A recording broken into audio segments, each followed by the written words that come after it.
सभी साथियों को मेरा नमस्कार। हम आचार्य शुक्ल की पुस्तक का वाचन कर रहे हैं और इसमें हमने भक्तिकाल प्रकरण 1 सामान्य परिचय समाप्त कर लिया है और अब हम प्रकरण 2 निर्गुण धारा में से ज्ञानमार्गी कवियों को पढ़ रहे हैं। इसमें हमने कबीरदास, रैदास, धर्मदास, गुरु नानक और दादू दयाल को देख चुके हैं। आज हम पढ़ेंगे अगले कवि के रूप में सुंदरदास को। आइए देखते हैं सुंदरदास को। सुंदरदास ये खंडेलवाल बनिए थे। कैसे बनिए हैं? खंडेलवाल बनिए थे और चैत्र शुक्ल 9 संवत 1653 में द्योसा नामक स्थान यानी कि जो जयपुर में पड़ता है, जयपुर राज्य में ये उत्पन्न हुए थे। तो ध्यान रखना है कि सुंदरदास का जन्म चैत्र शुक्ल में 9 संवत 9 को चैत्र शुक्ल 9 को संवत 1653 में हुआ है। ठीक है, 1653 में हुआ है। और कौन सा स्थान है? द्योसा नामक स्थान है जो जयपुर राज्य में पड़ता है। इनके पिता का नाम परमानंद और माता का नाम सती था। तो सुंदरदास के माता पिता का नाम क्या हो गया? परमानंद और सती। तो महत्वपूर्ण है, पूछा जाता है। जैसे गुरु नानक के माता पिता का एक बार नाम पूछ लिया था। तो यहाँ पे ध्यान देना है कि सुंदरदास के माता पिता का नाम क्या है? सती और परमानंद है। जब ये 6 वर्ष के थे तब दादू दयाल द्योसा आए थे। तो मात्र 6 वर्ष की जब इनकी अवस्था थी तो जो दादू दयाल हैं ये कहाँ गए थे? द्योसा गए थे। द्योसा मतलब सुंदरदास के गांव में गए थे। वहाँ पर तभी से ये दादू दयाल के शिष्य बन गए थे। जब द्योसा में इनकी मुलाकात दादू दयाल से हुई थी सुंदरदास की, तो ये इनके क्या हुए थे? शिष्य बन गए थे। और जब ये शिष्यत्व ग्रहण कर लिए थे तो फिर दादू के साथ ही क्या हुए थे? रहने लगे थे। संवत 1660 में दादू दयाल का देहांत हो गया था। तब तक ये नराना में ही रहे। तब तक ये कहाँ रहे थे? नराना में। ध्यान दीजिए, ये 6 वर्ष में ये इनसे शिक्षा लेते हैं। तो इनका जन्म कितना है? 53 में ये जन्म है इनका। संवत 1553 में जन्म है। यानी कि 6 साल में, जब ये 6 साल में इनके शिष्यत्व ग्रहण किया होगा उस समय संवत 1559 होगा और 60 में ये मर गए। केवल 1 साल ये दादू दयाल के पास रह पाए थे। ठीक है। और जब ये नराना, हमने पढ़ा था कि दादू मृत्यु से पहले नराना नामक स्थान पे रहे थे। नराना जयपुर से 20 कोस की दूरी पे था और नराने से भराने की पहाड़ियाँ पड़ी थी हमने, ये 3-4 कोस की दूरी पे थी, है ना। तो नराना ऐसी जगह पे स्थित था जहाँ से जयपुर 20 कोस की दूरी पर था।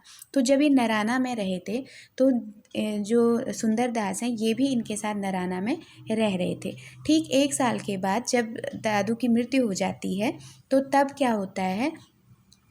ये कुछ समय नराना में रह करके फिर इनके जीवन में आते हैं जगजीवन साधु, है ना। तो फिर जगजीवन साधु के साथ अपने जन्म स्थान द्योसा आ गए। अब इनके जो गुरु रहते हैं दादू दयाल, वो तो नहीं रहे 1 साल के बाद। थोड़े समय के लिए नराने पर ही रहे। फिर इनके जीवन में आए जगजीवन साधु। तो इन्हीं जगजीवन के साथ ही कहाँ लौट आए थे? अपने जन्म स्थल यानी कि द्योसा आ गए थे। तो उम्र इनकी उसमें ज़्यादा नहीं है, मुश्किल से 10 वर्ष के होंगे, क्योंकि 10 भी नहीं पूरा होगा। 53 में इनका जन्म हुआ है और 60 में देखिए दादू की मृत्यु हो जाती है। और 53 से 60 आप लगा सकते हैं, है ना। तो 5 साल वो और 2 साल ये, लगभग 7 वर्ष की इनकी अवस्था उस समय होगी जब ये नराना में थे, एकदम बच्चे थे। तो तब जगजीवन साधु का वहाँ पे आगमन जो होता है इनके जीवन में, ये इन्हें थोड़े समय नराना में रख के फिर कहाँ ले आते हैं? इनके जन्म स्थान द्योसा लेके आ जाते हैं। अब द्योसा में जब ये आते हैं तो वहाँ पे संवत 1663 तक ये रहते हैं, यानी कि 3 साल। अब 60 है, 60 में ये लौटे हैं तो उसके बाद 3 साल ये अपने द्योसा में रहते हैं। यानी कि अब ये कितने उम्र के हो जाएंगे? 8, 9, 10, लगभग ये 10 वर्ष के बच्चे हो गए हैं जब ये कहाँ रहते हैं? द्योसा में 3 साल रहते हैं। जब ये 10 वर्ष के हो जाते हैं तब ये क्या करते हैं? उन्हीं जगजीवन के साथ काशी चले आते हैं।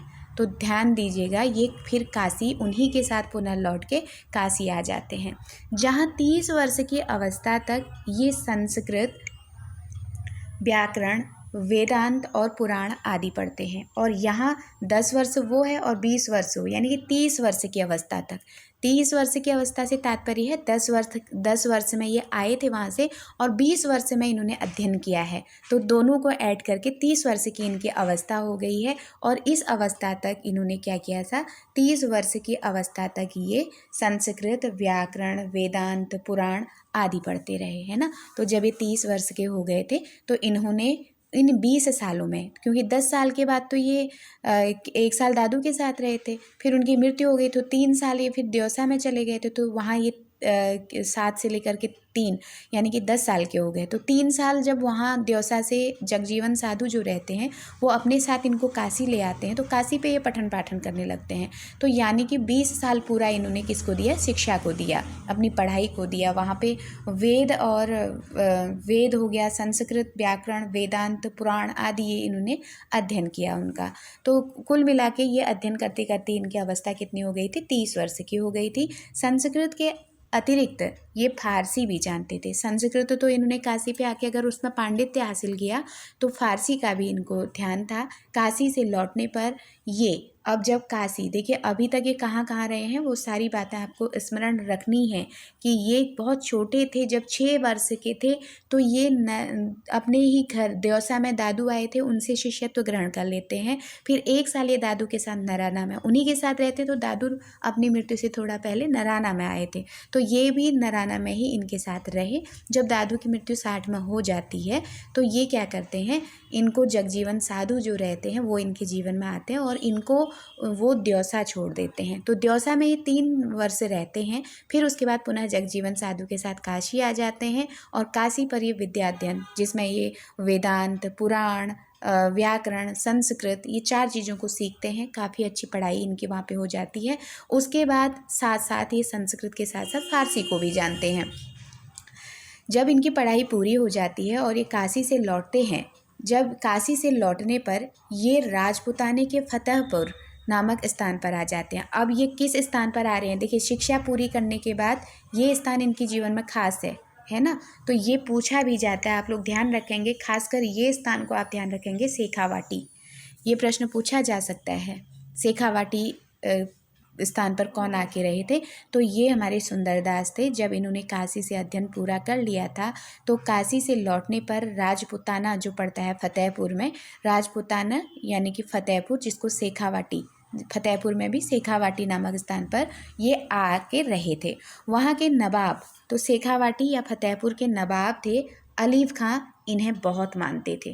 ध्यान रखिएगा कि फतेहपुर पे ये रुके, क्यों रुके, क्योंकि वहाँ के जो नवाब थे अलीफ खां, ये नाम खासकर आपको ध्यान होना है। अलीफ खां जो थे ये सुंदरदास को बहुत मानते थे।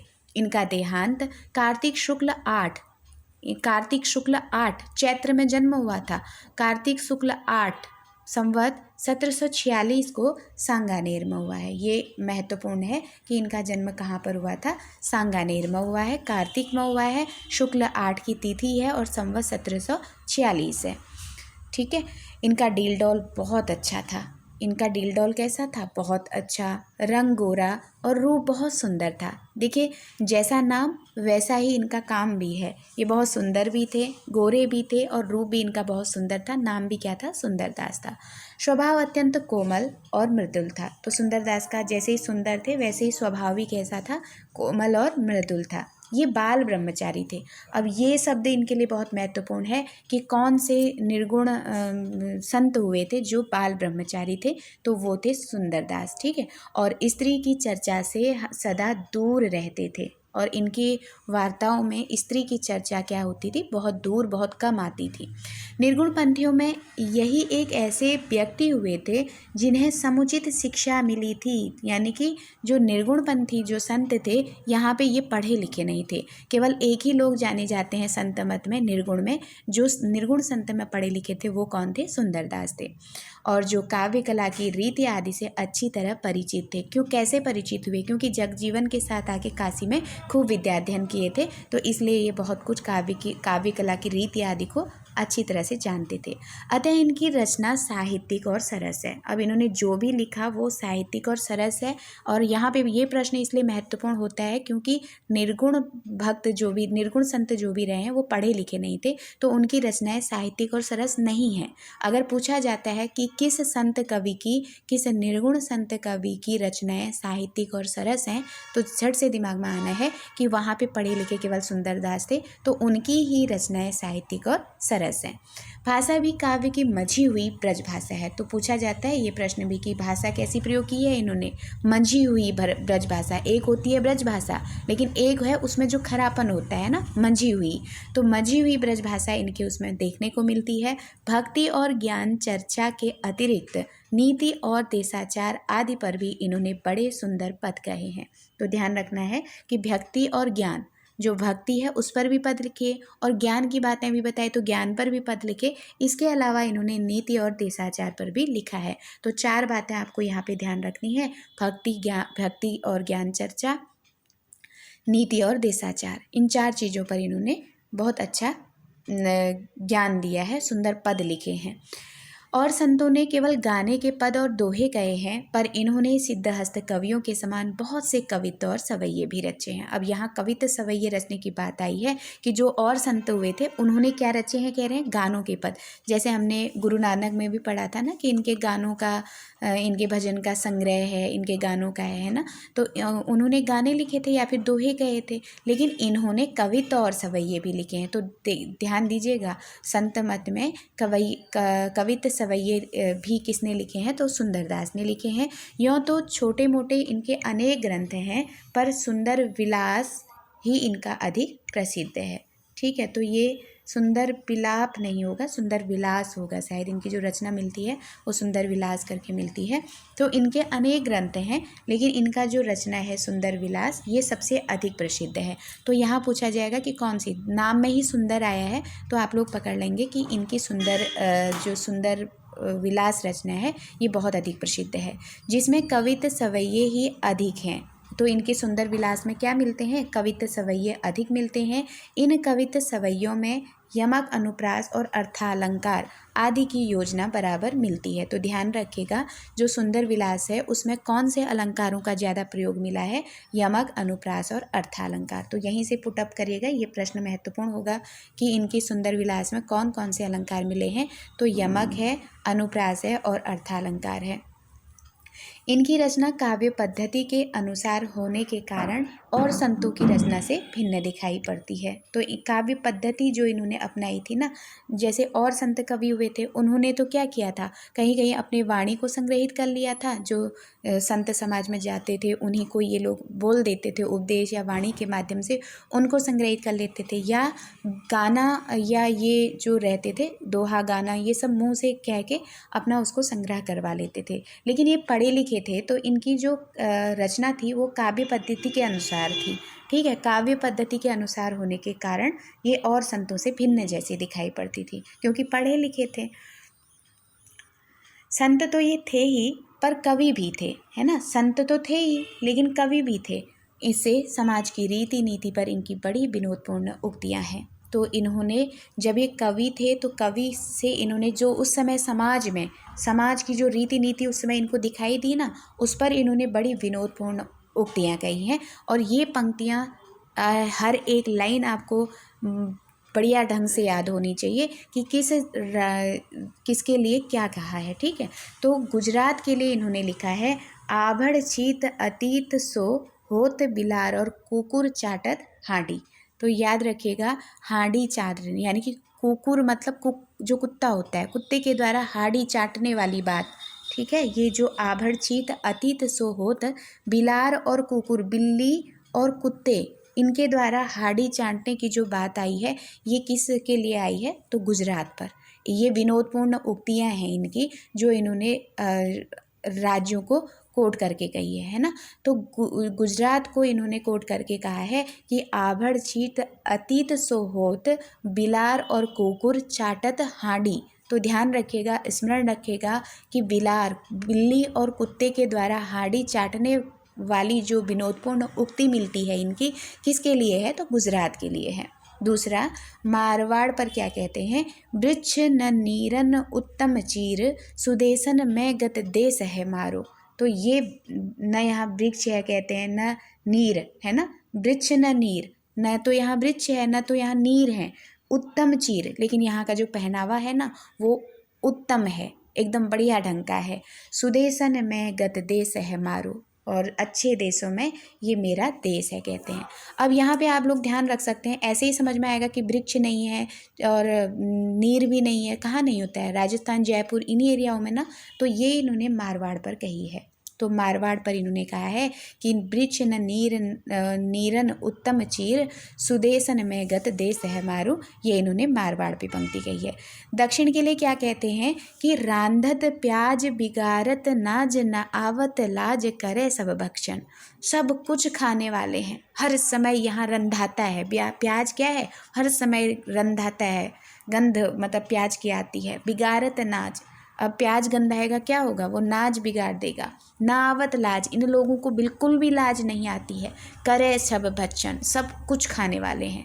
तो दक्षिण वालों को ध्यान रखिएगा, सब कुछ खाने वाला और प्याज के रंधाने वाली बात कही है, ये किस पर कही है, दक्षिण पर कही है। ठीक है, अब बचता है पूरब देश। तो पूरब देश में तो आप ध्यान रखिएगा कि तीनों जो चारों वर्ण मिलते हैं उनको लेकर के ये पूरब के लिए कह देंगे। क्या कहते हैं, ब्राह्मण क्षत्रिय वैश्य शूद्र, चारों ही वर्ण के मच्छ बघारत। चाहे वो ब्राह्मण हो, क्षत्रिय हो, वैश्य हो या शूद्र हो, ये चारों वर्ण क्या है, मच्छ बघारत, मच्छ बघारते हैं।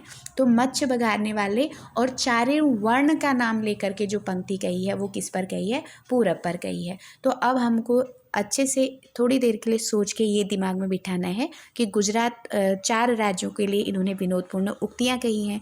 एक गुजरात के लिए कही है, एक मारवाड़ के लिए कही है, एक दक्षिण के लिए कही है और एक इन्होंने पूरब के लिए की है। अब दिमाग में अगर जोर डालेंगे तो ये चीज़ आपको पर्याप्त रूप में मिलेगी कि जहाँ बिलार और कुकुर के हांडी चाटने की बात की है तो ये गुजरात पर कही है इन्होंने। उत्तम वृक्ष नहीं है, नीर नहीं है, उत्तम चीर है, और ये किसके लिए कही है, तो ये मारवाड़ के लिए कही है। जहाँ प्याज हर समय रंधाता रहता है और ये सब कुछ खाने वाले हैं, ऐसा पंक्ति किसके लिए कही है, दक्षिण के लिए कही है। और फिर अंतिम पंक्ति आती है चारों वर्णों को लेकर के, ब्राह्मण, वैश्य, क्षत्रिय और शूद्र को लेकर के इन चारों वर्ण के लोग मच्छ बघारते हैं, ऐसा किस पर कहा है, तो ये इन्होंने पूरब पर कहा है। बहुत अच्छी इनकी ये पंक्तियाँ हैं, विनोदपूर्ण पंक्तियाँ हैं। इनकी रचना के कुछ नमूने नीचे दिए गए हैं। तो इनकी जो लिखने का, इनकी रचना जो रहती थी उसमें जो पद आए हैं वो इस तरह से हैं। इनके पदों को आप ध्यान रखिएगा क्योंकि पंक्तियाँ आपको याद ही करनी पड़ेंगी। तो पहली पंक्ति देखिए, गेह तज्यो अरु नेह तज्यो, पुनि खेह लगाई के देह सवारी, मेह सहे सिर शीत सहे तन, धूप समय जो पंचागिनी बारी, भूख सही रही रूख तरे, पर सुंदर दास सबे दुख भारी, डासन छाण के कासन ऊपर, आसन मार्युते आसन मारी। है ना, तो क्या कहते हैं, गेह तज्यो, घर छोड़ दिया, है ना, अपना स्वयं घर छोड़े थे तो गेह तज्यो, घर छोड़ दिया। अरु नेह तज्यो, अपने परिवार इष्ट मित्रों से जो स्नेह होता है उसको त्याग दिया। पुनि खेह लगा के देह सवारी, है ना। तो मेह सहे सिर, जब घर से निकल गए तो क्या हुआ, जो मेह सहे सिर, सिर जो था वो मेह मतलब जो शीत सहे तन, शीत जो बारिश है, मेह है, वो सिर सह रहा है कह रहे हैं, शीत सहे तन, और जो ठंड है वो शरीर सहन कर रही है। धूप समय जो पंजा की निमारी, अब जिसके ऊपर छत ही नहीं होगा, जिन्होंने घर छोड़ दिया, अपने इष्ट मित्रों से स्नेह को त्याग दिया, उनके पास क्या होगा, यही सब चीज़ों से उनको कष्ट होगा। भूख सही रही रूख तरे, भूख भी सैदी, पर सुंदरदास सबे दुख भारी, ये सारे दुख सुंदरदास ने क्या किया था, सबे दुख भारी, इन सबों में भारी। दासन छाणी के कासन ऊपर, आसन मार्युते आसन मारी।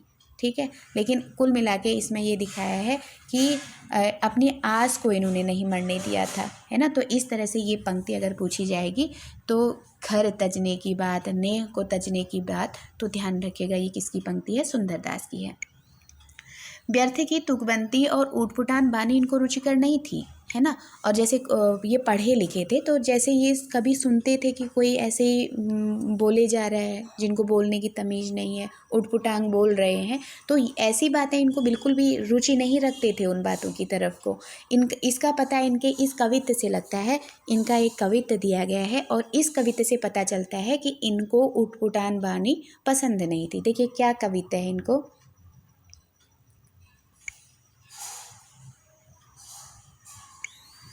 बोलिए तो तब जब बोलिबे की बुद्धि होए, ना तो मुख मौन गही चुप होए रहिए।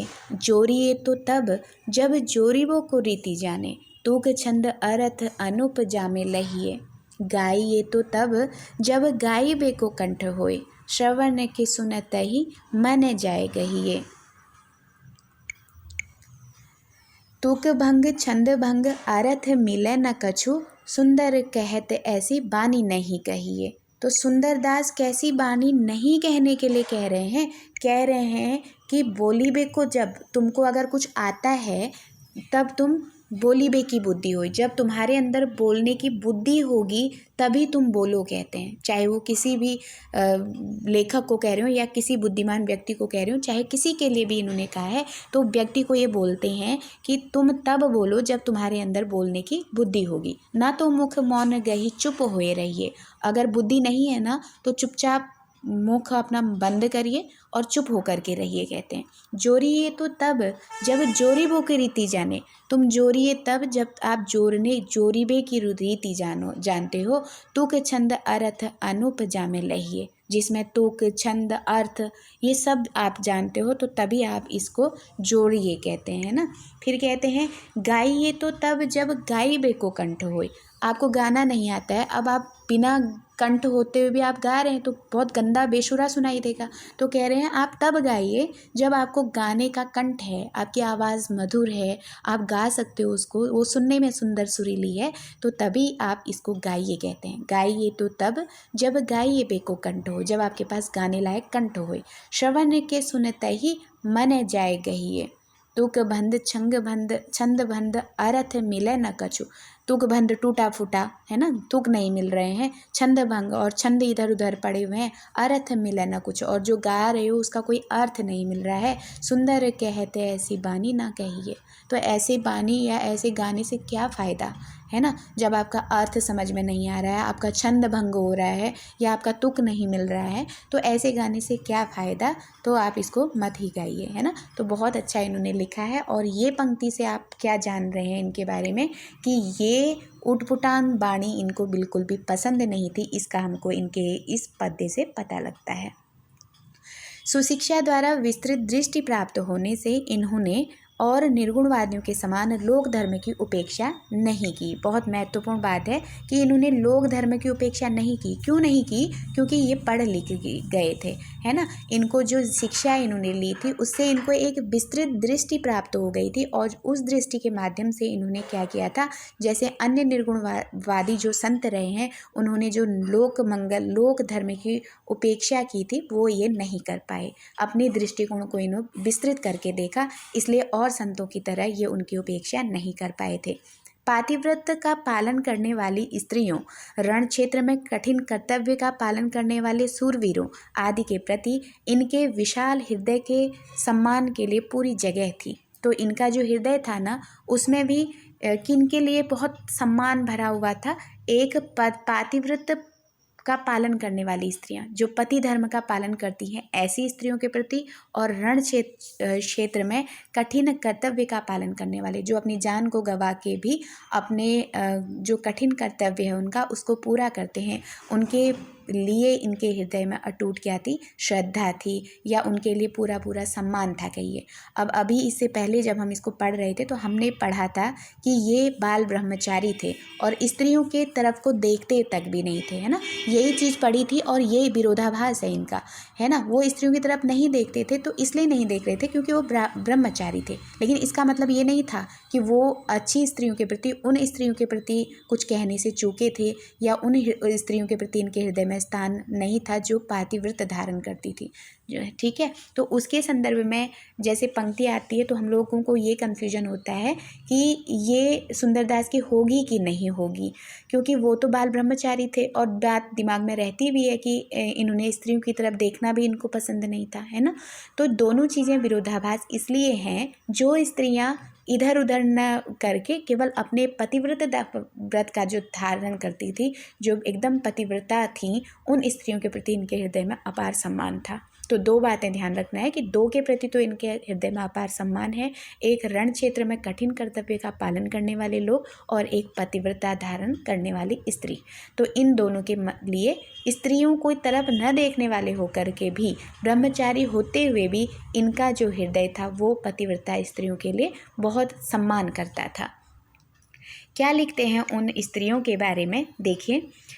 पति ही सु प्रेम होए, पति ही सु नेम होए, पति ही सु क्षेम होए, पति ही सूरत है, पति ही यज्ञ जोग, पति ही है रस भोग, पति ही सु मीटे सोग, पति ही को जत है, पति ही है ज्ञान ध्यान, पति ही है पुण्यदान, पति ही है तीर्थ नान, पति ही को मत है, पति बिनु पति नाही, पति बिनु गति नाही, सुंदर सकल विधि एक पतिव्रत है, सुनत नगारे चोट बिग से कमल मुख, अधिक उत्साह फूल्यो मात है न तन में, फेर जब संग तब को नहीं धीर धरे, कायर कंपाय मन होत देखी मन में, कूदी के पतंग जैसे परत पावक माही, ऐसे टूटी पर बहु सावन के गन में, मारी घमसान करी सुने सुंदर जुहार श्याम, सोई सूरवीर रूपी रह जाए रन में। तो ये पंक्ति जो यहाँ से हम लोग पढ़ रहे हैं,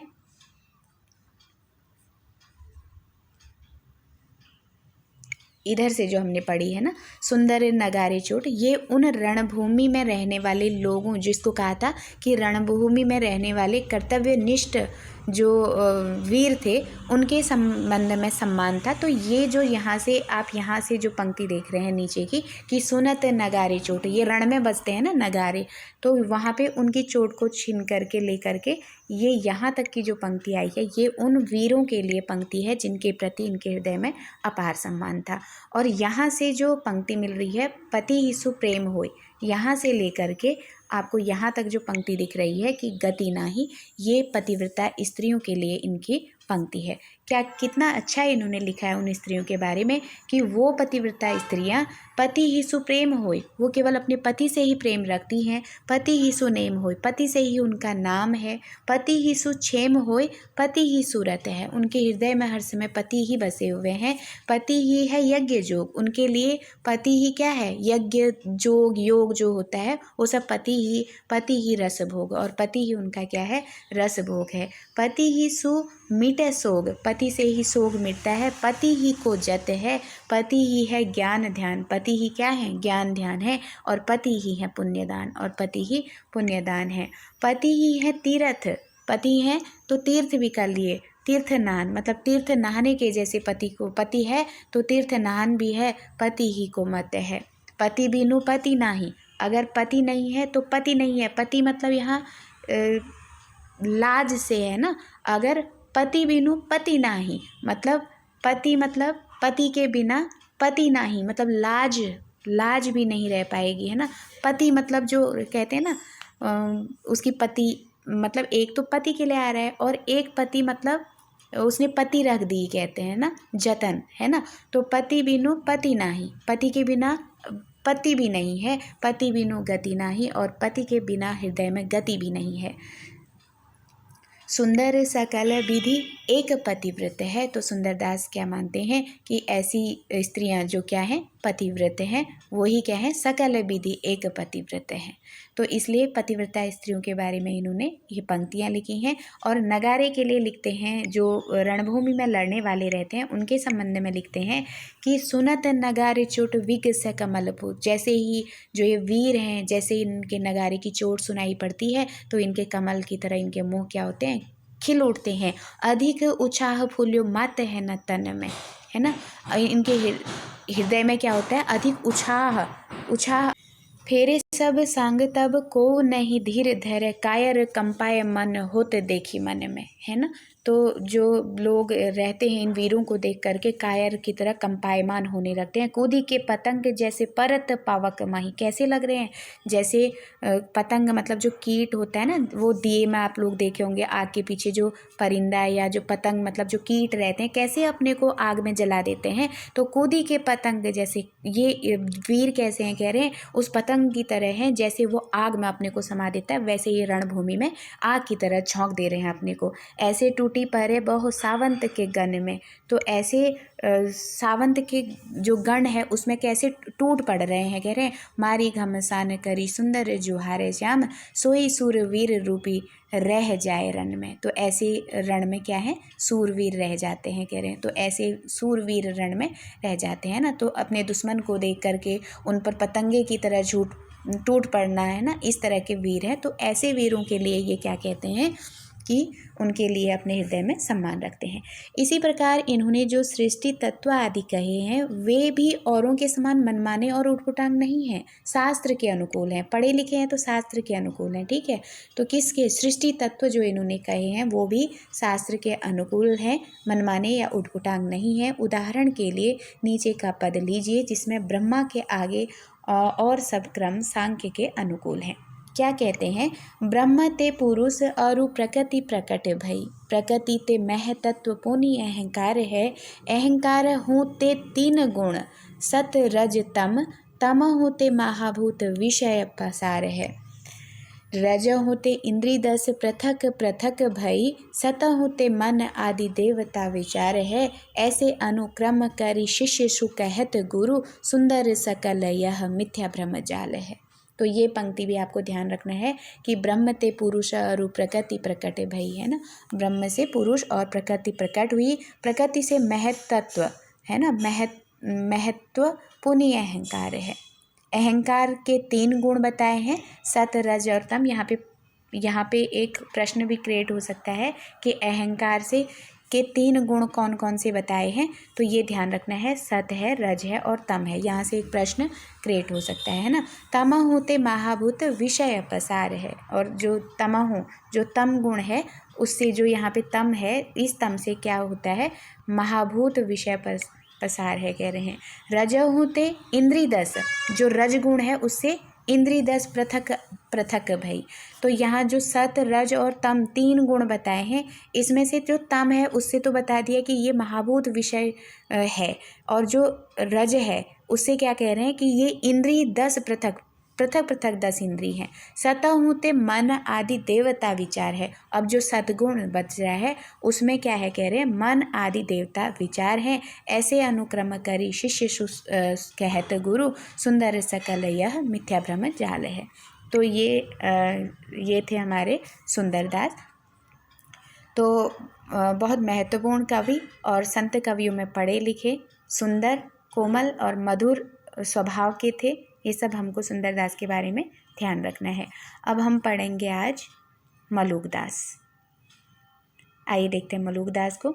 मलुकदास का जन्मस्थान सुंदरदास खत्री के घर में वैशाख कृष्ण 5 संवत 1631 में कड़ा जिला इलाहाबाद में हुआ था। तो अभी हमने सुंदरदास को पढ़ा है, इससे पहले जो सुंदरदास यहाँ संत कवि में आ रहे हैं, ऐसे ही एक सुंदरदास खत्री किसी के पिता के रूप में आ रहे हैं। तो किसके पिता हैं, मलुकदास के, ठीक है। तो सुंदरदास नाम से आपको दो नाम ध्यान रखने हैं, एक मलुकदास के पिता के रूप में सुंदरदास खत्री, और एक सुंदरदास आप कवि के रूप में संत कवि के रूप में रखेंगे। तो दो नाम आपको यहाँ ध्यान रखने हैं, सुंदरदास खत्री करके अगर आएंगे तो वो मलुकदास के पिता हैं, ठीक है। कहाँ जन्म हुआ है इनका, तो 5 संवत वैशाख कृष्ण में 5 वैशाख कृष्ण 5 को संवत 1631 में हुआ है। और कहाँ पे हुआ है, कड़ा इलाहाबाद में हुआ है। तो मलुकदास का जन्म कड़ा इलाहाबाद में है। इनकी मृत्यु 108 वर्ष की अवस्था में हुई है।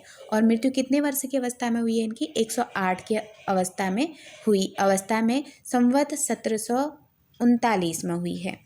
ये औरंगजेब के समय में दिल के अंदर खोजने वाले, देखिए दिल के अंदर खोजने वाले निर्गुण मत के नामी संतों में हुए हैं। यहाँ सीधे सीधे इसी प्रश्न को उठाएगा कि संत कवियों में दिल के अंदर खोजने वाले निर्गुण मत के नामी संतों में कौन हुआ था? तो मलुकदास। ठीक है, दिल के अंदर खोजने वाले निर्गुण मत के नामी संतों में किसका नाम आता है? तो मलुकदास का नाम आता है। और ध्यान रखिएगा, अगर ये पूछा जाएगा कि मलुकदास किसके समय में थे, तो ये औरंगजेब के समय में। ठीक है, मलुकदास औरंगजेब के समय में थे।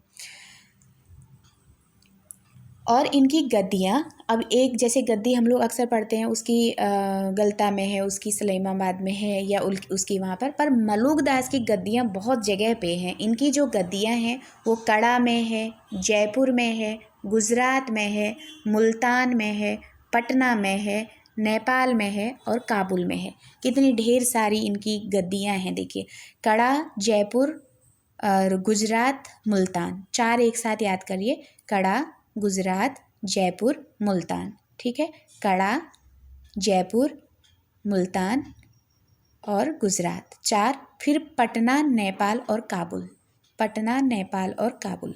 कड़ा, जयपुर, 2-2 करके भी करेंगे तो भी ठीक है। कड़ा, जयपुर, गुजरात, मुल्तान, पटना, नेपाल और लास्ट में काबुल। तो 7 जगहों पे इनकी गद्दी थी।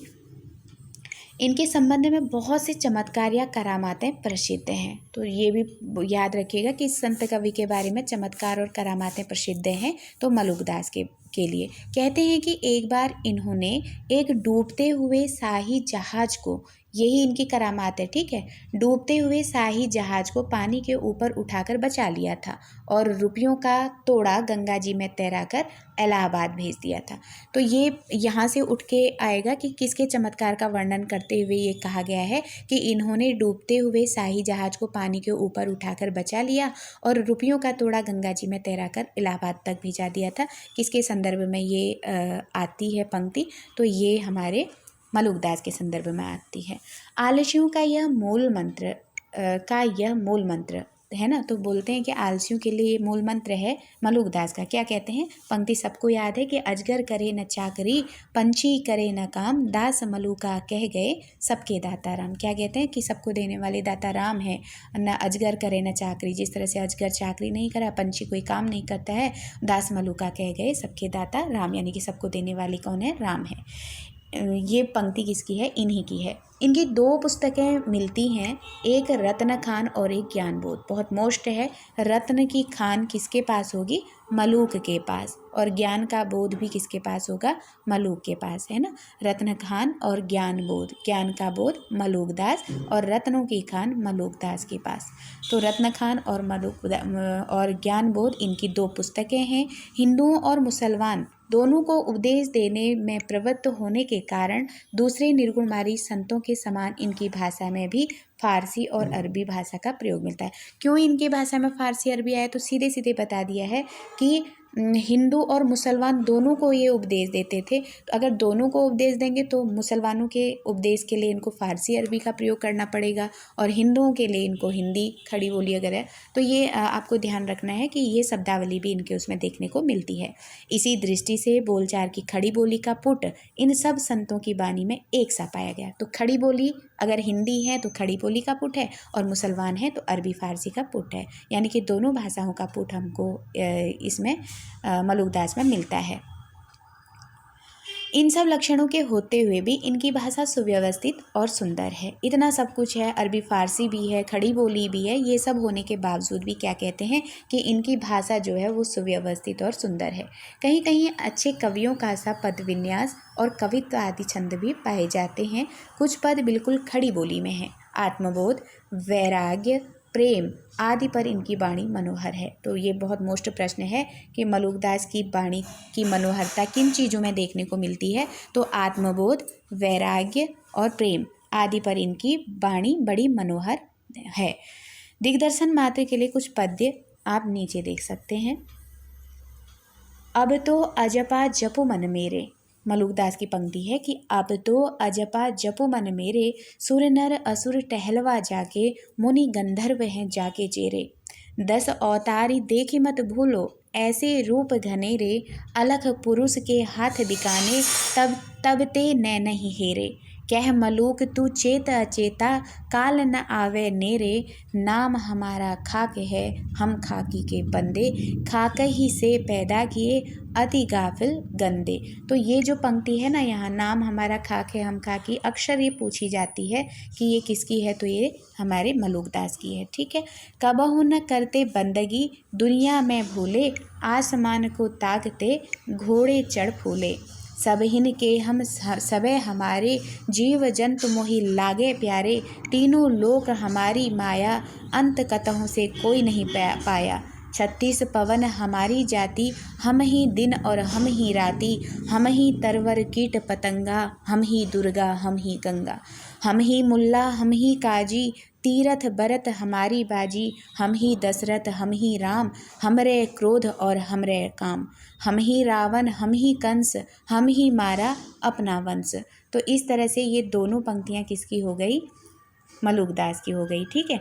तो इसमें इनका क्या दिखता है, इन पंक्तियों में आत्मबोध, वैराग्य और प्रेम इन पंक्तियों के माध्यम से दर्शाया गया है। तो यहाँ पे आप इतना ध्यान रखेंगे कि अब तो अजपा जपो मन मेरो, है ना, सुर नर असुर टहलवा जाके, मुनि गंधर्व है जाके चिरे, ये पंक्ति यहाँ पूछी जाती है। और ज़्यादा फिर नाम हमारा खाके हम खाकी के बंदे, है ना, ये पूछे जाते हैं। और कबहु न करते बंदगी, और इसको भी आप लोग ध्यान रखेंगे कि कबहु न करते बंदगी, दुनिया में भूले, आसमान को ताकते घोड़े चढ़ फूले, ये मलूकदास की है। ठीक है। फिर जो हम ही करके आगे कि अपने को ही जोर दे रहे हैं कि हम ही तरवर कीट पतंगा, हम ही दुर्गा, हम ही गंगा, हम ही मुल्ला, हम ही काजी, सब कुछ वो स्वयं है। तो कौन है सब कुछ, स्वयं मलूकदास हैं। ठीक है। जहाँ इस तरह से हम ही दशरथ, हम ही राम, हम हैं क्रोध और हमरे काम, ऐसे हमरे हमरी करके जहाँ शब्दावली आएगी तो ध्यान में रखिएगा कि अपने को ही सब कुछ मानने वाले कौन थे, मलूकदास थे। अब अंतिम कवि के रूप में हमारे पास आ रहे हैं अक्षर अनन्य। आइए इनको देखते हैं। संवत 1710 में इनके वर्तमान रहने का पता लगता है, यानी कि जब ये पुस्तक लिखी जा रही है तो उस समय अक्षर अनन्य क्या थे, वर्तमान थे। संवत 1710 की ये बात है। ये दतिया रियासत के अंतर्गत, ये बहुत महत्वपूर्ण है अक्षर अनन्य के लिए, ये दतिया रियासत के अंतर्गत सेनुहरा के कायस्थ थे। सेनुहरा, ठीक है। रियासत कौन सी थी जहाँ अक्षर अनन्य रहते थे, तो दतिया रियासत थी, और वहाँ पर भी सेनुहरा के कायस्थ थे। और कुछ दिनों तक दतिया के राजा पृथ्वी चंद्र के दीवान थे। तो जो हमारे अक्षर अनन्य हैं ये दीवान भी रहे हैं। किसके दीवान रहे हैं, दतिया के राजा पृथ्वी चंद्र के। तो ये दीवान किसके थे, पृथ्वी चंद्र के ये दीवान थे। कौन, अक्षर अनन्य। पीछे ये विरक्त होकर के पन्ना में रहने लगे। अब ये राजभक्ति में तो आए हैं, जो राजा थे दतिया के पृथ्वी चंद्र, उनके वहाँ पे ये दीवान थे, लेकिन बाद में इनको विरक्ति आ गई, ईश्वर की तरफ को भाव हो गया निर्गुण वाला, तो इन्होंने ये क्या हुए थे, विरक्त होकर के पन्ना आ गए थे। ठीक है। ये दतिया छोड़ के पन्ना में रहने लगे। प्रसिद्ध छत्रसाल इनके शिष्य हुए थे। बहुत महत्वपूर्ण है कि अक्षर अनन्य के प्रसिद्ध शिष्य कौन हुए थे, तो छत्रसाल। ठीक है। छत्रसाल इनके शिष्य हुए थे। एक बार ये छत्रसाल से किसी बात पर अप्रसन्न होकर जंगल चले गए। कितने मूडी स्वभाव के अक्षर अनन्य थे। देखिए, गुस्सा आता है छत्रसाल पे, जो कि राजा हैं, उनसे इनको गुस्सा आता है, तो ये क्या करते हैं, उन पे प्रसन्न हो जाते हैं और गुस्सा होकर जंगल की तरफ चले जाते हैं। पता लगने पर जब महाराज छत्रसाल क्षमा प्रार्थना के लिए इनके पास गए, तब इन्हें एक झाड़ी के पास खूब पैर फैला कर लेटे हुए पाए। कोई तनाव नहीं है, कोई दुख नहीं है, कोई टेंशन नहीं है, है ना। उनसे झगड़ा हुआ तो जंगल की तरफ चलते बने। अब छत्रसाल अगर शिष्य हैं तो शिष्य का कर्तव्य बनता है वो गुरु को ढूंढेगा। तो उन्होंने उनको अपने मंत्रियों से ढूंढवाया, तो पता चला कि ये जंगल में हैं। तो जब छत्रसाल वहाँ गए तो उन्होंने क्या पाया कि ये एक झाड़ी के पास बैठ के खूब पैर फैलाकर लेटे हुए हैं। महाराज उनसे पूछने लगे। अब छत्रसाल ने उन्हें आवाज़ दी, उनसे पूछा, पाँव पसारा कब से। अब वो पाँव पसार के बैठे हुए हैं ना, पैर फैला के झाड़ी के पास बैठे हुए हैं, तो सीधे सीधे छत्रसाल पूछते हैं कि पाँव पसारा कब से।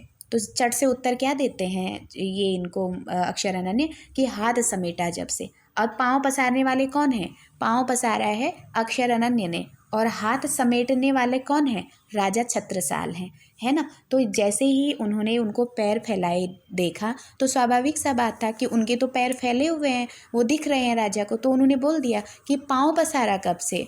मतलब तुम इस तरह से जंगल में क्यों आ गए, क्यों इस तरह से पाँव पसारे बैठे हो। तो झट से उत्तर क्या देते हैं, हाथ समेटा जब से। अब राजा का हाथ ही नहीं है तो क्या करेगा इंसान, जाके ऐसे ही तो पैर पसारेगा। तो बोल रहे हैं कि जब आपका हाथ नहीं है, जब से आपने हाथ समेट लिया तो मैंने पाँव पसार लिए। ये विद्वान थे और वेदांत के अच्छे ज्ञाता थे, ध्यान रखिएगा, विद्वान थे और वेदांत के अच्छे ज्ञाता थे। अभी तक हमने सुंदरदास को पढ़ा है, हमने जितने भी कवि पढ़े हैं उसमें सबसे ज़्यादा पढ़े लिखे के रूप में जिन्होंने 20 साल तक काशी में रह के 30 वर्ष तक, 10 वर्ष के काशी में आए थे और 20 वर्ष वहाँ पे अध्ययन किया था, तो कुल मिला के 30 वर्ष तक ये वहाँ पे रहे हैं काशी में।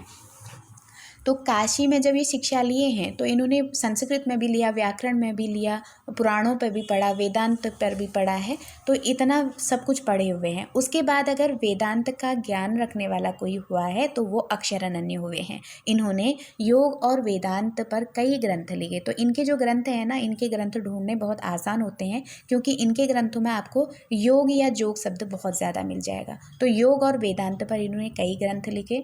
देखिए, राजयोग, विज्ञान योग, ध्यान योग, 3 इनके योग से संबंधित है, राजयोग, विज्ञान योग, ध्यान योग, फिर सिद्धांत बोध, विवेक दीपिका, ब्रह्म ज्ञान, अनन्य प्रकाश आदि इन्होंने लिखे।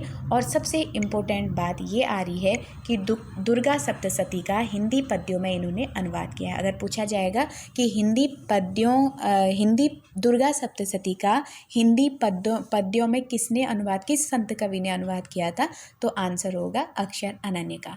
राजयोग के कुछ पद्य नीचे दिए जाते हैं। अब जो ये पंक्तियाँ दी गई हैं ये इनके राजयोग से है। यह भेद सुनो पृथ्वीचंद राय, फल चारहों को साधन उपाय। यह लोक सदै सुख पुत्र बाम, परलोक नसै बस नरक धाम। परलोक लोक दो सधै जाय, सोई राज योग सिद्धांत आय। निज राज योग ज्ञानी करत, हठि मोड़ धर्म साधन अनत। तो जो राजयोग है उसके बारे में बताते हुए कह रहे हैं, और 2 जगह इनका राजयोग आया है, इसलिए आप इससे इसको पकड़ लेंगे कि ये क्या है, इनकी राजयोग से पंक्ति है। लेकिन याद रखिएगा, जब ये 2 पंक्तियां ऊपर की पूछी जाएंगी ना तो ये आपको कन्फ्यूजन कराएगी इस पृथ्वीचंद्र राय की वजह से। तो यह भेद सुनो पृथ्वीचंद राय, फल चारहों को साधन उपाय। यह लोक सदै सुख पुत्र बाम, परलोक नसै बस नरक धाम।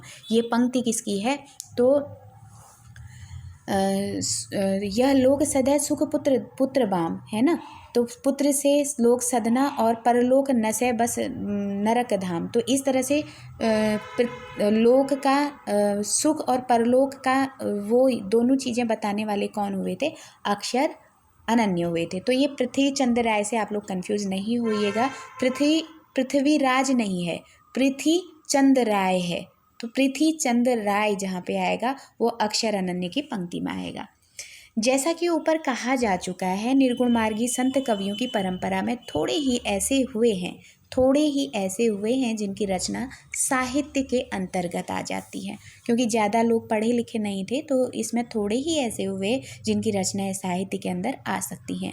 शिक्षितों का समावेश कम होने से इनकी वाणी अधिकतर सांप्रदायिकों के काम की है। अगर शिक्षित नहीं होते तो शिक्षा कहते हैं ना शुक्ल जी की इनकी सांप्रदायिक शिक्षा मात्र है, जैसे नाथ और सिद्धांतों को कहते हैं।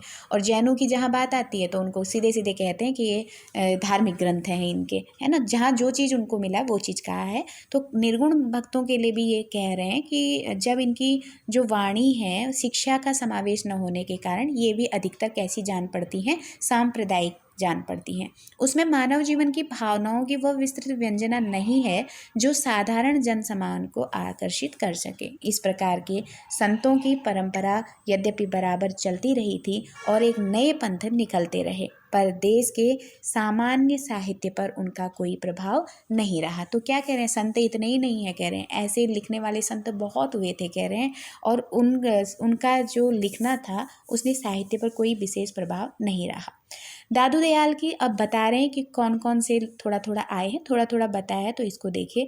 दादू दयाल की शिष्य परंपरा, अभी हमने दादू दयाल को पढ़ा था, तो दादू दयाल की शिष्य परंपरा में जगजीवन दास या जगजीवन साहब हुए थे। तो दादू दयाल की जो परंपरा थी उसमें जगजीवन दास या जगजीवन साहब हुआ करते थे, जो संवत 1818 के लगभग वर्तमान थे, और ये भी वर्तमान थे। आपको ध्यान होगा कि जगजीवन साधु का जिक्र वहाँ भी आया है, जब दादू की मृत्यु हो जाती है तो वो सुंदरदास को लेके दौसा जाते हैं, है ना। तो जगजीवन साधु का जिक्र वहाँ भी आता है, और उसी जगजीवन साधु को लेकर के ये काशी आए थे, दौसा से सुंदरदास काशी आए थे।